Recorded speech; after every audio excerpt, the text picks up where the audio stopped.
இன்னொரு ஆலயத்துல பாத்தீங்கன்னா பைபிள்லாம் கொடுத்து முடிச்சுவோம். முடிச்சதுக்கு அப்புறம் அந்த ஃபாதர் மக்களுக்கு அறிமுகம் சொன்னாரு. எல்லாரும் புதிய பைபிள் கொடுக்கணும்ல, இனி ஒவ்வொரு நாளும் நீங்க திருப்பணி வருகிற போது ஞாயிற்றுக்கிழமை திருப்பணிக்கிறப்போ எல்லாரும் நீங்க பைபிள் எடுக்காம வரவே கூடாது அப்படின்னு சொல்லிட்டு அடுத்து ஒரு சொன்னாரு. நீ மார்க்கெட்டுக்கு போறப்ப என்னைக்காவது பையன் இல்லாம பணம் இல்லாம போவீங்களா?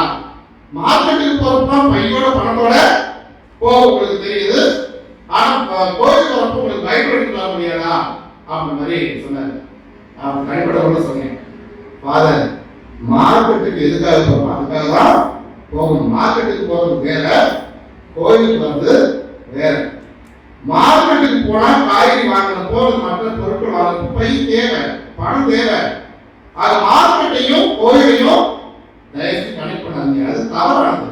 ஏன்னா கோவிலுக்கு எப்படி நம்ம வரணும்னா உங்களுடைய மனசை எந்த அளவுக்கு வெறுமையாக்க முடியுமோ அந்த அளவுக்கு வெறுமையாக்கி வர வேண்டும்.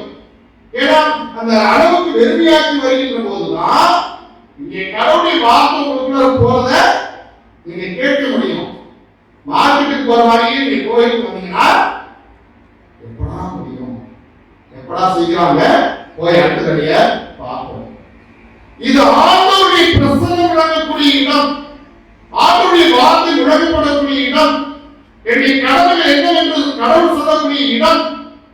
அந்த ஒரு உணர்வு நாம் பங்கெடுக்காதபடிக்கு ஏதோ வாசிச்சோம், ஏதோ ஒரு மணி நேரத்தில் செலுத்தோம், ஏதோ ஒரு மணி நேரத்தில் கடந்து போயிட்டோம், ஒரு எல்லா வேலையும் எப்படி செய்யணும் அது போல இது ஒரு வேலை என்ற நிலையில் நாம் நினைத்தோம் என்று சொன்னால் இன்னும் இறைவாக்கிய ஆழத்துக்கு நாம் போகல, மேலோட்டமாக இருக்கிறோம்.